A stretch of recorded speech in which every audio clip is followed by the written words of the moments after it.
BSc part 1 के paper 1 में जो यूनिट 1 हम कर रहे थे उसका अब लेक्चर 13 में पिछले लेक्चर को कंटिन्यू करते हुए हमने जो केसेस किए थे कि अगर कोई गतिशील कण है और वो कोरियोलिस बल का क्षैतिज दिशा में क्या प्रभाव पड़ेगा, तो उसमें हमने कुछ केसेस किए थे। एक तो जैसे नदियों का कटाव और चक्रवात या यहाँ पे जो गुबार आते हैं मिट्टी के, उस तरह से हरिकेन्स या साइक्लोन्स जो हैं वो होगा। और वर्टिकल हम उधर दिशा का कर चुके हैं। तो अब हम इसके बाद नेक्स्ट जो है इसके अंदर वो है कि तीसरा प्रभाव जो होता है वो मौसम पे प्रभाव कैसे पड़ता है। तो मौसम में कोई भी चीज़ जो है वो हवा से प्रभावित होता है। तो किस तरह से हवा जो है उसका गति होगी, किस दिशा में होगी और कितनी स्पीड होगी उसकी, उस वो डिसाइड करता है कि किसी भी क्षेत्र का जो है वो मौसम कैसा होगा। तो यहाँ पे जब भी हवा इस तरह से तेज़ गति से चलती है तो उसमें कोरियोलिस बल के कारण, जैसा आपने पढ़ा था कि उसको जितने भी कण हैं वो वायु के कण मुड़ जाते हैं दाहिनी ओर, अगर हम उत्तरी गोलार्ध में स्थित हैं तो किसी भी उसके लिए अगर इस तरह से प्रभाव होगा तो वो पानी को भी प्रभावित करेगा और समुद्र के भी और चाहे नदियों के भी, दोनों के पानी में वो जो पानी है वो रोटेट घूर्णन करने लगता है। और अगर उसकी स्पीड तेज़ है तो वो उतना ही डैमेज हमें मौसम के बारे में करता है। और इसी तरह से उसके जो प्रभावित करता है वो वेदर जो है, वो सर्द हवाएं चलना या गर्म हवाएं चलना, वो भी उसका एक अफेक्ट होता है। इसमें लास्ट जो हम अभी करेंगे इससे रिलेटेड, उसके बाद एक लोलक पर प्रभाव या पेंडुलम पर अफेक्ट क्या होगा वो देखेंगे, जिसके अंदर की फोको पेंडुलम। तो इसमें लास्ट जो है वो हम हिंदी में इसको ट्रेड विंड्स वैसे बोलते हैं। यहाँ पे अगर हम लोकल भाषा में कहें, बीकानेर में नागोरन हवा जैसे होती है। तो ट्रेड विंड्स जो हैं वो किस तरह से प्रभाव करती हैं, तो इसके प्रभाव को समझने के लिए हम ये देखें कि जो पृथ्वी की सतह होती है वो मान लीजिए हम इक्वेटर के नज़दीक हैं तो वो गर्म होगी। और जब कोई चीज़ गर्म होती है हवा, तो जो उसके कण हैं वो ऊपर की ओर उठने लगते हैं, क्योंकि वो हल्के होते हैं और गर्म होते हैं। और इसकी वजह से हवा जो है वो ऊपर उठती है। जब वो ऊपर उठती है तो जो ठंडी हवा है वो उस रीजन में, उस क्षेत्र को जो गर्म हवा के द्वारा छोड़े गई इस रिक्त स्थान है उसको वो पूरा करता है। उसके लिए वो अंदर की ओर प्रवाहित होने लगती है। जब वो कूल एयर या ठंडी हवा जो है वो जब इक्वेटर के नज़दीक उसको अंदर प्रवाहित होने लगती है, घुसने लगती है, तो वो उस केस में, जैसा कि चक्रवातों में भी होता है, वो डिफ्लेक्ट हो जाती है, मुड़ जाती है। इस केस में पश्चिम से पश्चिम की ओर कोरियोलिस बल के प्रभाव से।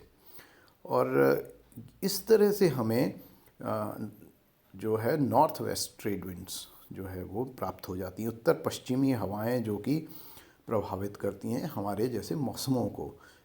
इंडिया में तो 6 मौसम होते हैं, तो ये जो हवाएं हैं ये प्रभावित करती हैं हमारे मौसम को भी। और किस तरह से हवा बहेगी, ये अगर हम कोस्टल एरियाज़ में, मतलब तटीय इलाकों में हैं या इधर हम रेगिस्तान में हैं, तो भी ये बहुत ज़्यादा अफेक्ट करती हैं।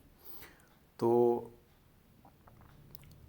दक्षिणी गोलार्ध में, क्योंकि इसमें जो कंपोनेंट है वो कॉस लैम्डा होता है, तो यहाँ पे हमें जिस प्रकार से उत्तरी गोलार्ध में उत्तर पश्चिम हवाएं प्राप्त होती हैं, नॉर्थ वेस्ट, उसी तरह यहाँ पे हमें साउथ ईस्ट ट्रेड विंड्स प्राप्त होती हैं। दक्षिणी ध्रुव में दक्षिण पूर्वी हवाएं हमें मिलेंगी।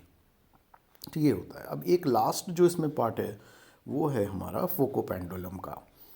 फोको पेंडुलम जो है वो ये बताता है कि किस तरह से कोरियोलिस बल जो है कोई भी किसी अक्षांश पर अगर एक लोलक लटका दिया जाए तो उस पर क्या प्रभाव पड़ेगा। लेकिन ये जो फोको पेंडुलम है ये एक बहुत ही इम्पॉर्टेंट कंसेप्ट है फिज़िक्स में, जो ये अकेला है जो कंसेप्ट ये शो करता है कि पृथ्वी अपने अक्ष पर घूमती है हमारे पास, क्योंकि हम उसके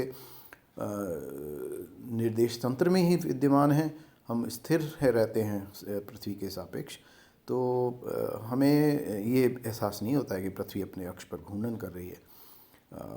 लेकिन ये फोको पेंडुलम यदि हम पृथ्वी पर ये इसको इस तरह से लटका दें तो ये एक अकेला इंस्ट्रूमेंट है जो कि ये शो करता है कि पृथ्वी जो है अपने अक्ष पर घूर्णन करती है, और इसकी वजह से जो है हमारे दिन रात बनते हैं। ये इस तरह का फोको पेंडुलम जो है वो यूएनओ की बिल्डिंग जो वॉशिंगटन में है उसमें भी आप देख सकते हैं। यूएन की बिल्डिंग में सबसे ऊपर मंजिल से इसको एक लंबे से धागे से डोरी से जो मेटल की है उससे लटका रखा है।